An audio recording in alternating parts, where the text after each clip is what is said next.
The door opened before I could lock it, and he was already inside. I stood wrapped in a towel, fresh out of the shower, my hair still dripping, the mirror fogged.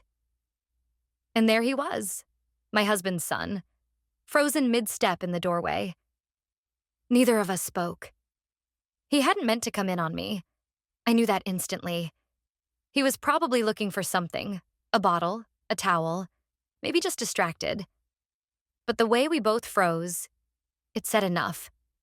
The space between us, suddenly too small, too sharp, and far too silent. I clutched the towel tighter. He blinked and turned his head quickly, a flush rising in his face. Then he backed out as quietly as he came in, but something stayed in that room long after the door closed. The silence. I stared at my reflection, heart pounding, not from fear, but from awareness. I wasn't supposed to feel anything. He was Richard's son. Just a boy when I married his father. But he wasn't a boy now. 21. Taller than Richard. Kinder even. And in that accidental moment, something I'd buried under years of habit shifted. I dried my hair slower than usual, as if that could bring me back to neutral. But I wasn't neutral. I was disturbed. Not by what happened, but by what it stirred in me. A glance. A pause. A body turned quickly, respectfully. Yet I felt seen in a way I hadn't for years. Not as a wife, not as a woman who managed a house, but as someone with skin, and breath, and nerves that still responded. It was wrong to feel that way. I told myself that, over and over. But denial is never enough when something real stirs, when a moment, even accidental, echoes louder than it should. The next morning, I poured my coffee just like I always did. Same mug, same half scoop of sugar. But the kitchen felt different, as if the walls had pulled back slightly, exposing something I wasn't ready to face. The air was still, heavy in a way I couldn't explain. I moved slower, like any sudden motion might draw attention to what neither of us had said. He passed through the hallway a few minutes later, heading out to the back porch. I barely looked up, but I felt him glance my way. It lasted only a second, maybe less. But it landed hard. We didn't speak. There was nothing obvious in his posture, no tension in his face. But I felt it, the awareness between us. An invisible thread now pulled taut with everything that had not been acknowledged. He moved like himself, calm and measured, but the silence between us had weight now. At breakfast, I kept my eyes on my plate, pretending to read messages on my phone. The routine had never felt so artificial. He sat across the table with a bowl of cereal, his presence familiar, but no longer neutral. I forced myself to focus on my food. Chewing slowly, swallowing deliberately, calculating every motion. I wasn't hungry. I was managing discomfort. He didn't act strange. In fact, his normality felt deliberate. Like he was holding the shape of the world steady so I wouldn't notice it had already cracked. And maybe that's what unsettled me most. I hated how much I noticed. The way he rested his elbow on the table. The slight twitch in his jaw when he sipped water. The way he never once looked directly at me. These were things I never would have paid attention to before. But now, every detail whispered of that moment in the bathroom, and what it had awakened.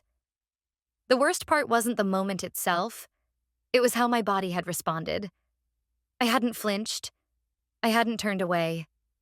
I'd held his gaze. Let the pause stretch, and in doing so, I'd admitted something to myself I wasn't ready to say out loud. I spent the rest of the day trying to outrun my thoughts. I wiped down already clean counters. I rearranged books that didn't need organizing. I found myself standing in front of the pantry, staring at the same box of tea for 5 minutes without realizing it.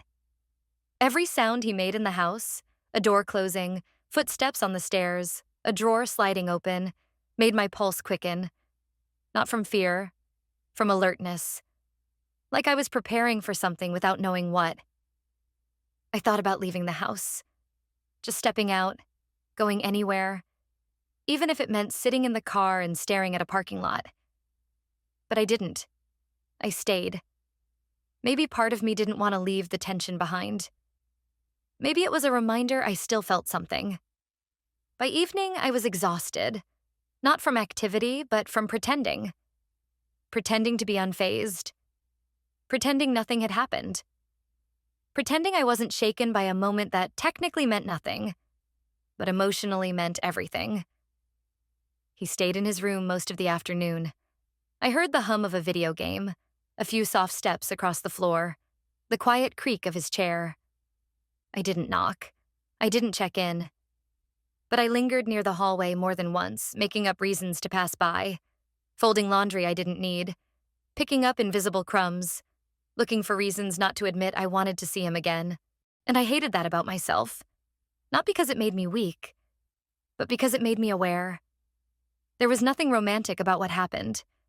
Nothing I could justify or claim as innocent. But there was also nothing malicious. It was just a moment. One that revealed something I thought had long been buried. My need to be seen. Not as a mother. Not as a wife. Not as a manager of the household. But as a woman. That truth hit harder than the memory itself. I reached for a glass and felt his presence behind me before I heard his footsteps. It was one of those moments you don't plan, don't expect, but somehow already know will shift everything. I had opened the upper cupboard to grab a clean glass. He must have been walking toward the fridge at the same time.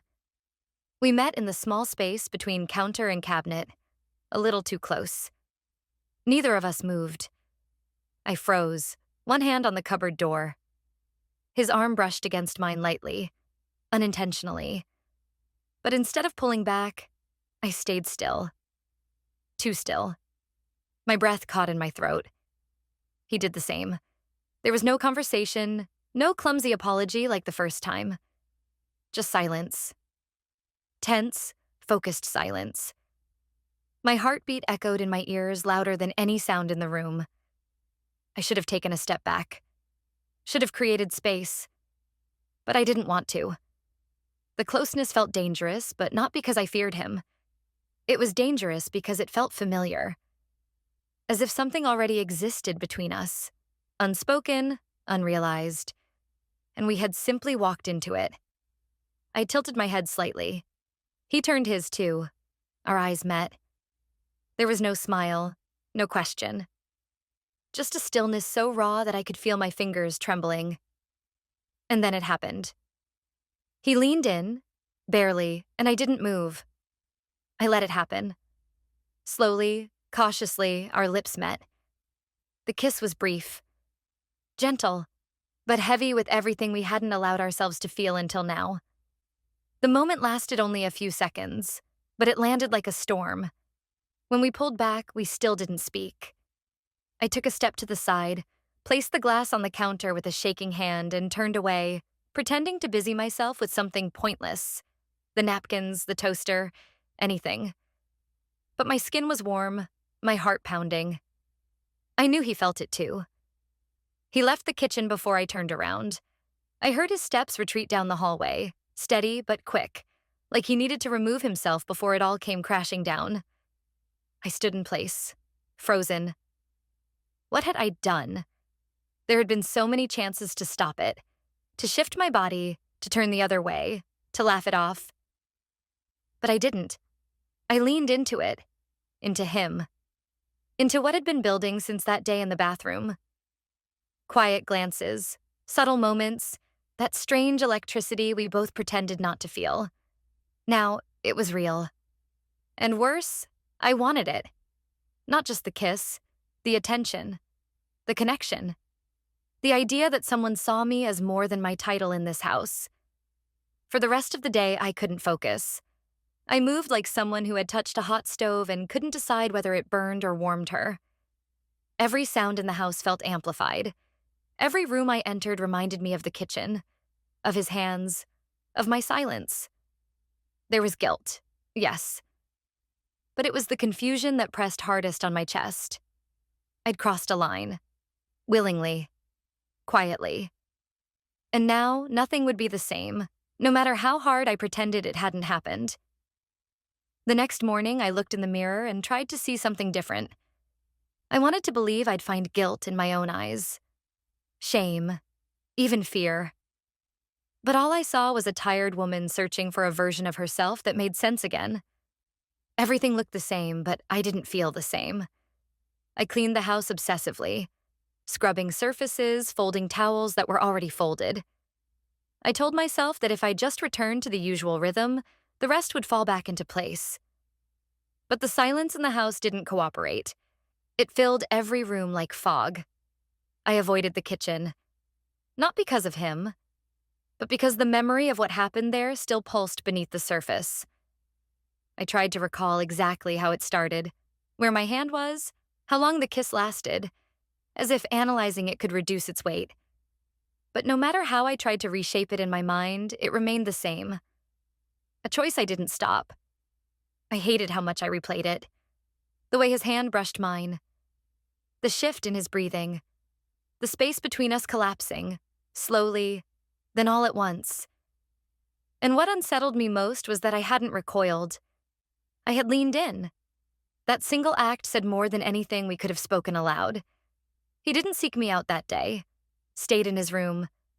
I heard the door open once, maybe twice. Light footsteps, then silence again. And maybe that's what made it worse. That he wasn't pushing or trying. He was giving me space. And that space felt unbearable.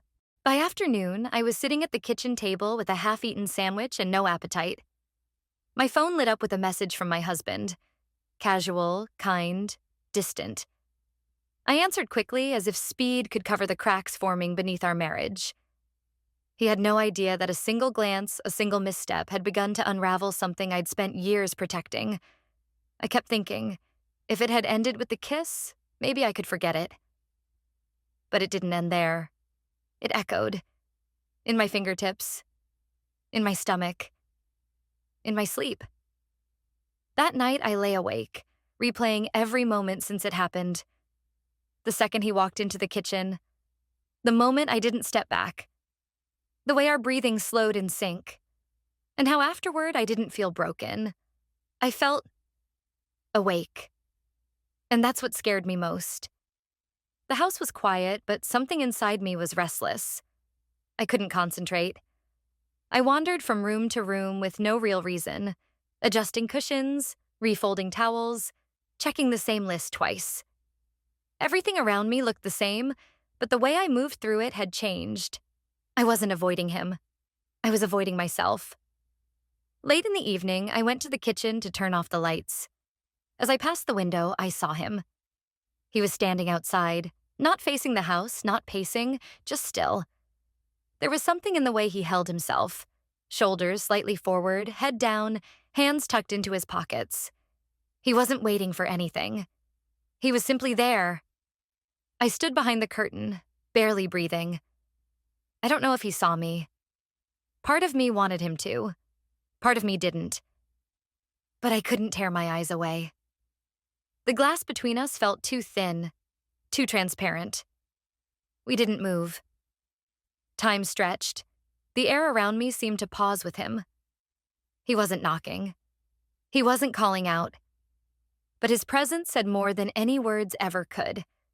It was like a question suspended in silence, and I didn't know how to answer. Eventually, he turned and walked away. No drama, no glances back, just the sound of his steps fading into the night. I didn't open the window. I didn't call after him. I just stood there, still frozen as my own breath fogged the glass. And when he disappeared from view, I finally stepped back, heart pounding in my chest like I'd run a marathon. My hands trembled as I turned off the light. The house was suddenly too large, too silent, and I couldn't find comfort in any corner. I curled up on the couch, blanket over my knees, as if it could anchor me. But my mind kept drifting back to that still image of him standing alone in the dark. There had been no confrontation, no closeness, but everything inside me screamed with tension. I didn't know what scared me more, that I wanted him to come back, or that I'd done the right thing by letting him walk away. That night, I didn't sleep. I lay on my side, facing the window, as if watching the garden could somehow steady the storm inside me. The sky outside darkened into deep blue. A dog barked 2 streets away. The heater hummed on and off, like a rhythm meant to distract me from everything I didn't want to admit. I thought about opening the door, about stepping out into the yard, about asking him what that moment meant. If he'd meant to show up, or if he'd just wandered out, lost in the same confusion I carried. But I didn't move. I stayed in that space between wanting and restraint, between longing and protection. It was the first time I truly understood what boundaries felt like. Not the rules written by others, but the ones that whisper quietly in your chest and tell you when to stay still. The garden was quiet again. I told myself I needed air, but I knew better. I'd brought out a book and a blanket, but neither were really necessary.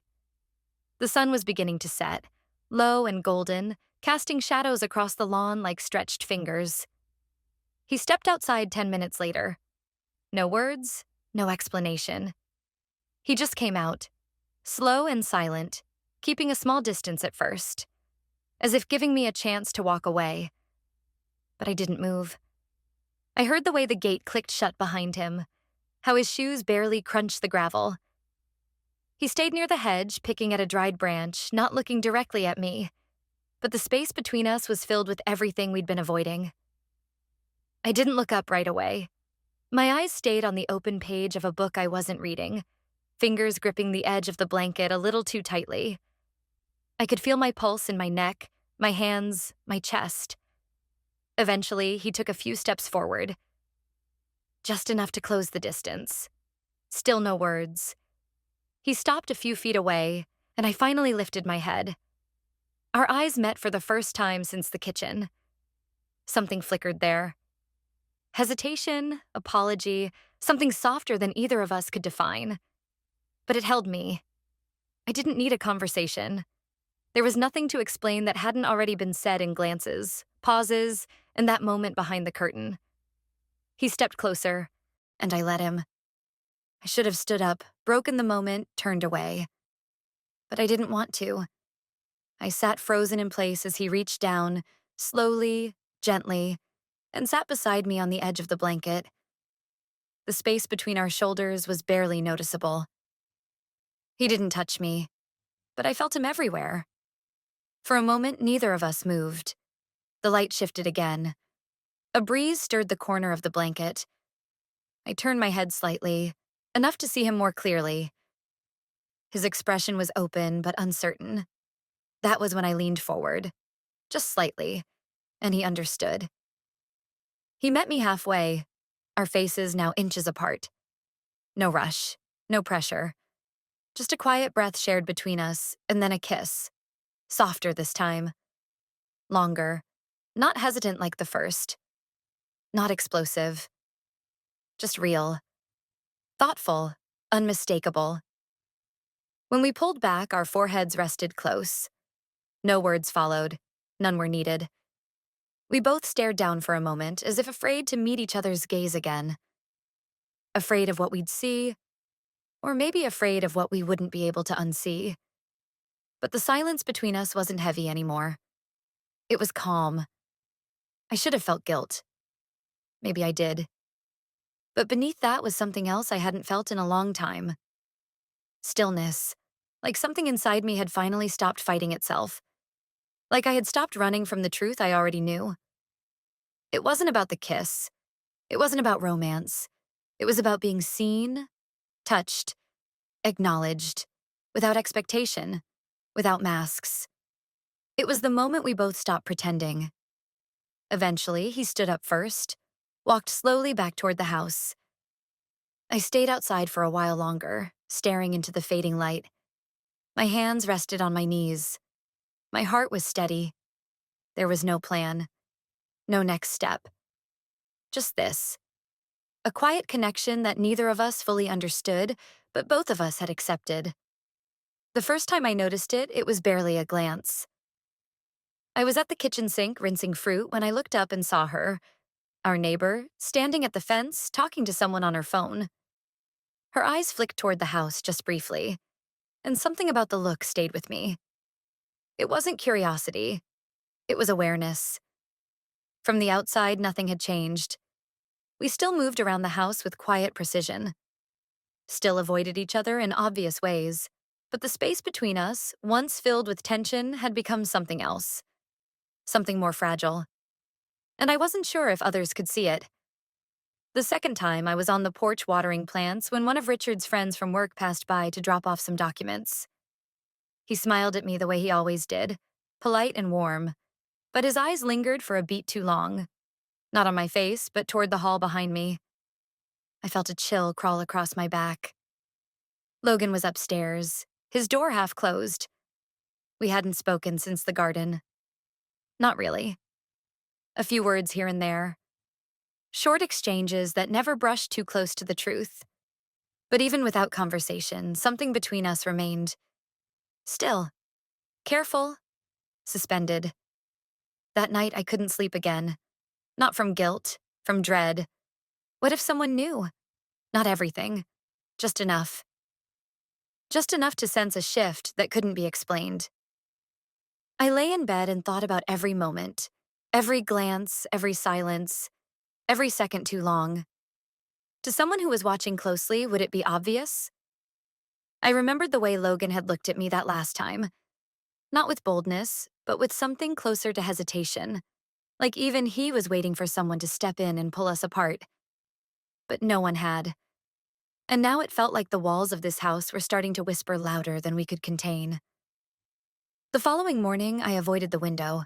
I didn't want to see faces or questions. I folded laundry I didn't need to fold. Rewashed dishes that were already clean. But everything felt off balance. Even the simplest actions had a tremble to them. Logan stayed upstairs for most of the day.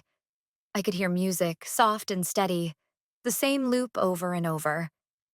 I imagined him lying on his bed, staring at the ceiling, as unsure as I was. Or maybe more sure. Maybe he'd made peace with what had happened. I hadn't. Later that evening, when I finally passed him in the hallway, we stopped for a moment. Just long enough to acknowledge each other. No words. But his eyes held something different this time. Not desire. Not guilt. Caution. He knew too. He'd felt it. The shift. Not between us, around us. And I realized then, with a sharp twist in my stomach, that we were no longer just carrying a secret. We were being seen through it.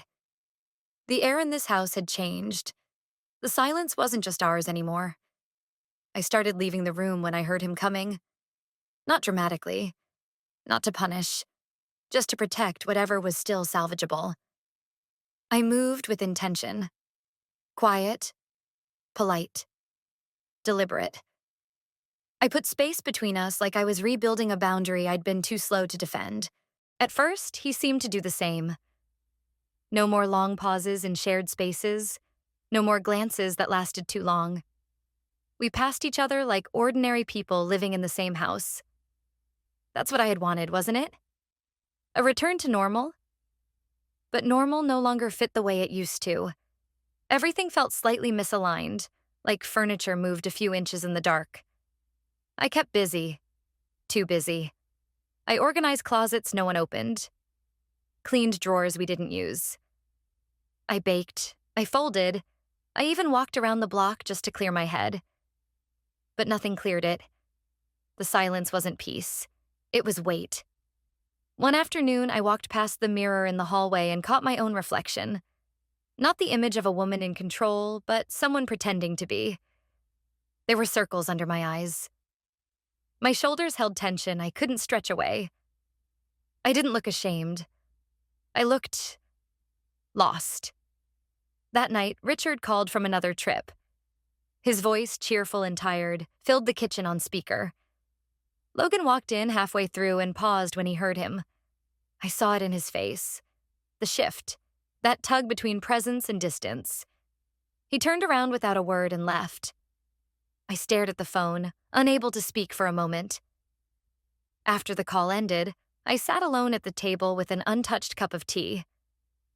I thought about what it meant to move on. How people say time softens things, makes them smaller. But this wasn't getting smaller. It was spreading, silently, into every part of my life. The next morning, I tried to act like I didn't notice him in the kitchen. He stood near the fridge, arms crossed. I reached past him for the coffee tin. Our hands didn't touch, but the breath between us was short. We didn't look at each other, but we didn't have to. Everything in that space pulsed with what we weren't saying. He left first, and as soon as the door closed behind him, I gripped the counter and took a long, shuddering breath. I thought creating distance would dissolve the memory, that with time, what we'd done would blur into something explainable. But it hadn't. The kiss was still there, the silence after. The moment under the garden light when our foreheads touched and we said nothing, because there was too much to say. That moment had a weight, and it hadn't lifted. I didn't want to relive it, but I also didn't want to erase it. And that contradiction pulled at me constantly, like two ropes going in opposite directions. I didn't know which one I was holding tighter. It wasn't a conversation. It wasn't a confrontation. It was a moment. Quiet, still, honest. He was sitting on the porch steps when I walked out, his arms resting on his knees, eyes staring out at the fading sky. I hadn't planned to speak. I hadn't even planned to go out. But something in me couldn't keep avoiding the end of this silence. I sat beside him without a word. We didn't look at each other, just listened to the breeze moving through the trees, to the soft crackle of leaves underfoot. The sun was low, casting long amber shadows across the yard. For a while, we said nothing, and that silence felt full, not empty. Then I finally spoke. Not about the past. Not about the moments we'd shared or the tension that grew between us. I spoke about the future. Mine. What I needed. What I could and couldn't carry anymore. I said it gently but clearly. This had to stop. Not because it wasn't real, but because it couldn't grow. He didn't argue. He nodded slowly. I could see the weight in his shoulders shift. Sadness, yes. But maybe something like relief, too. There was no resentment, no anger, just acceptance. The kind that only comes when both people already knew what had to happen, long before the words were spoken.